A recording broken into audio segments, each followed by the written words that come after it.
Coming to you from our Aerospark studios, this is the Tuesday Primetime News Edition. Many thanks for making a date with us for the next 20 or so minutes as we unpack the happenings on and around us. I'm Michael Madimba. The court's headline tonight's bulletin.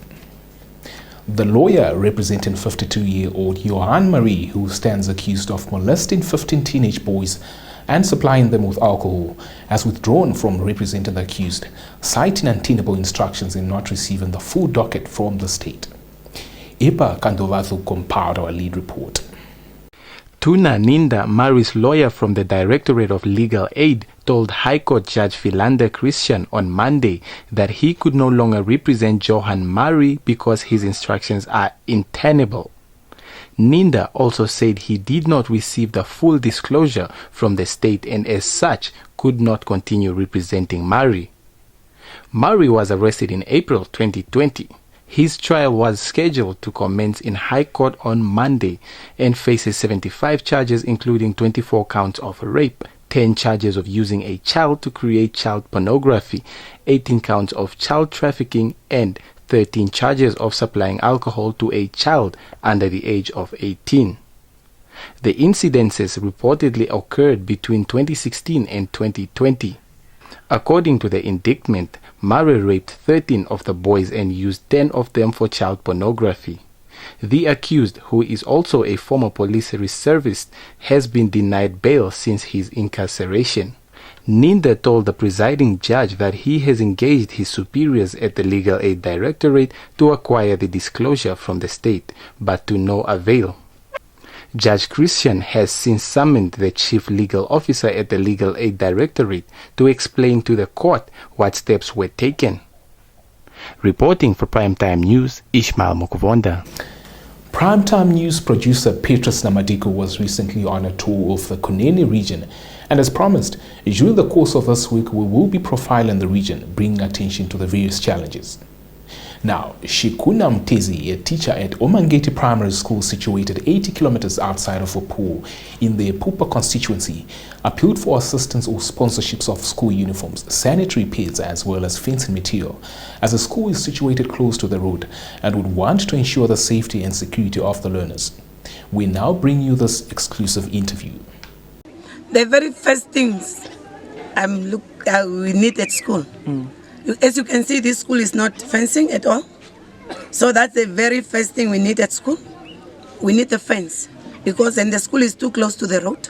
So we need the school to be fenced so that the learners can stay in school environment and we can lock the gate. And the other thing is we also in need of, as you can see, most of the learners here, they don't have school uniform as others. This is because the parents, most of the parents, they are not allowing their kids to come to school. So they don't really provide everything when it's come to school uniforms and even clothes. It's now winter time. Some of the learners, they don't have jerseys. And the other thing also, the very important things, we need pads, sanitary pads for the girls. That's a very big challenge. Girls, the parents, they don't provide that to the girls. And mostly girls end up using things like tearing up mattresses, using their socks or any other materials to use when it's come to period. Switching attention to the Kavango East region, where medicines and other clinic supplies worth approximately 20 million Namibian dollars stored at the Rundu Medical Store are at high risk of spoilage as the hospital struggles to repair the cooling system in the facility, which stopped functioning about 2 years ago. More insights from this report. The Rundu Medical Store's official informed the National Council Standing Committee on Health that fixing the broken air conditioners will cost the government approximately more than 500,000 Namibian dollars. One of the officials with Dr. Nelson Olabanji claimed that the Ministry of Health and Social Services turned down their request for money to repair the cooling system on the grounds that it wasn't an emergency. Maybe as I said in the meeting area, that sometimes procurement processes are also hindering in our progress. Such thing, for me, I consider it as an emergency. However, the response was not as an emergency. Now, Of course, we have made a request to fix as an emergency, but then we were told it's not emergency. And even if it's emergency, still we were told emergency is maybe 30 days, or it can be more. Olabanji claimed that as a result of the store's uncontrolled temperature, they had to discard certain medications that had melted. Aside from that, the building appears to be in disorder overall, with a dusty floor that might potentially contaminate clinical supplies and medication. One of the 3 medical stores in the nation that are owned by the government is the Rundu Medical Store. It supplies medicines to all hospitals and clinics in Kavango East and West regions. Reporting for Primetime News, Diana Kauta. Switching attention to the fisheries sector. General Manager of Princess Brand Processing Adolf Berger noted the wetlanded fishing sector wants to capitalize more from the seals, whose numbers have become a great concern for the fishing sector as a whole. Berger expressed these sentiments as a solution to decrease the increase in seal population, which now consumes more fish than the current allocation for human consumption. Isabel Bento compiled this report.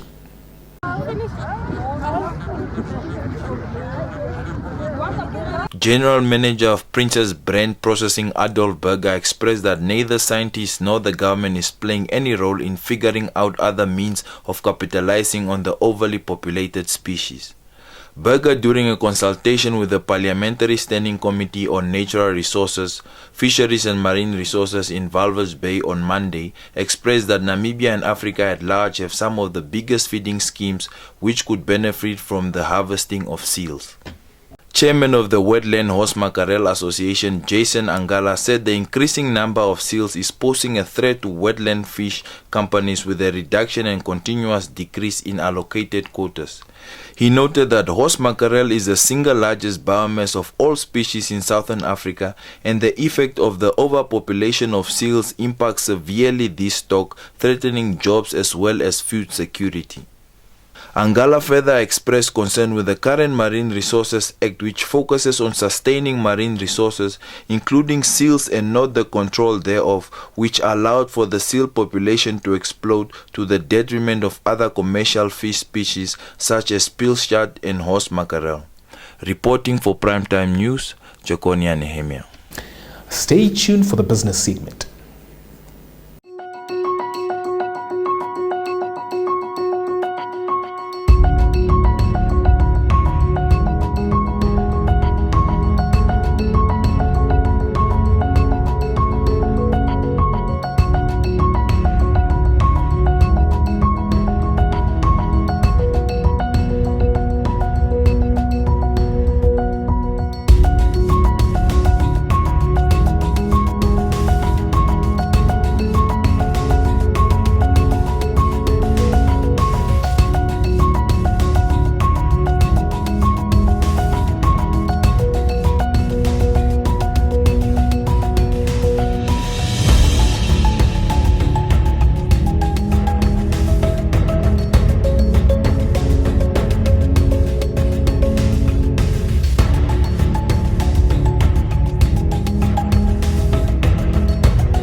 Welcome to the Primetime Business segment, where business and economics take center stage.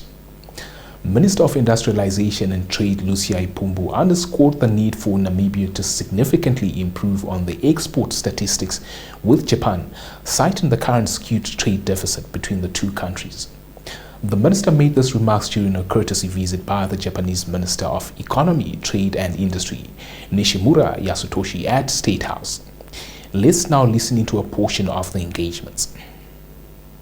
I said, now we are trading Japan on the most favored nation tariffs, but if we have a competitive agreement that is signed by both parties, We would then have tariffs that are negotiated, and at the end of the day, it will improve on our trade statistics. If we look at the statistics as of now, we import approximately 90 million goods and services in Namibia from Japan, which does not commemorate what the statistics I gave is the statistics of what we export. What we import is 1.4 billion, meaning that we need to change the statistics around, and we need to have an agreement that focuses on sectors that we are not collaborating at this point in time. Meanwhile, Minister of Industrialization and Trade Lucia Ipumbu on Monday stressed that her ministry has been working around the clock to finalize the investment bill for tabling in Parliament this year.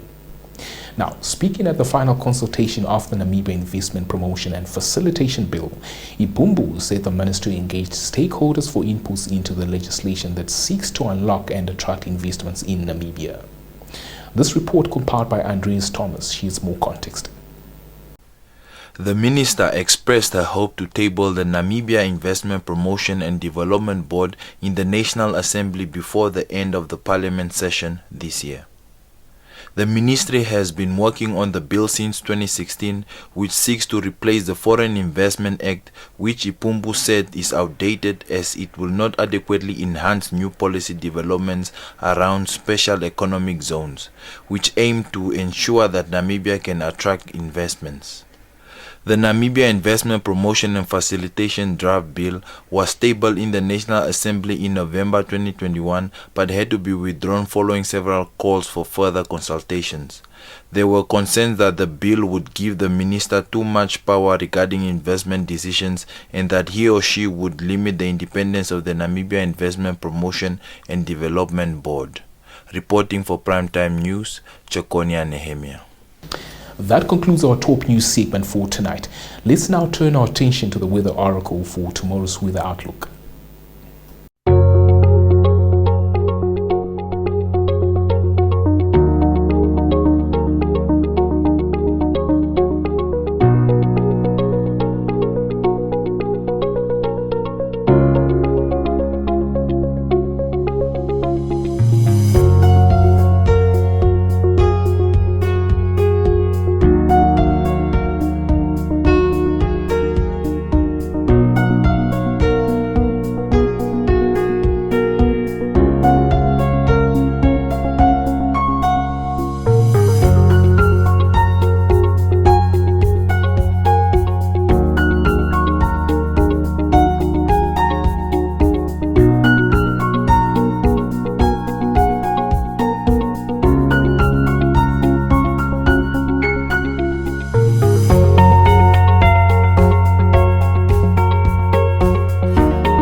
Welcome Sport Planet, your go-to segment for all things sport in action.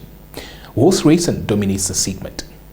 A decorated racehorse, Starlily from the Okahanja Horse Racing Club, extended its turf domination by winning the 2,200 meter race in the open import category at the Okakarara Horse Racing Bash over the weekend. Now, event organizer Irichua Morangi hailed the event a success and shared that Starlily won the race in style after dominating from the outset, leaving the other horses in its dust. On to some rugby. Earlier today, it was announced that South Africa fly half Andre Pollard has been ruled out of the Rugby World Cup in France due to a calf injury. Centre Lucanio M also misses the September 8 to October 28 Global Showpiece with a knee injury, and illness will prevent Locke Lut de Jager taking part. The Springboks begin their title defence with a Pool B match against Scotland on September the 10th. Stay tuned for your sports roundup.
On that note, we've reached the end of tonight's newscast. Many thanks for your time. Another warm reminder to subscribe to our channel for happenings on and around us. Our channel additionally flies multi-themed formats that air periodically, so be sure to catch those as well. Not forgetting to like, share as well as interact with us in the comment section. That will enable us better our offerings. Otherwise, catch me tomorrow for the midweek edition. For myself, Michael Madimba, and the creative force behind the scenes, it's good night.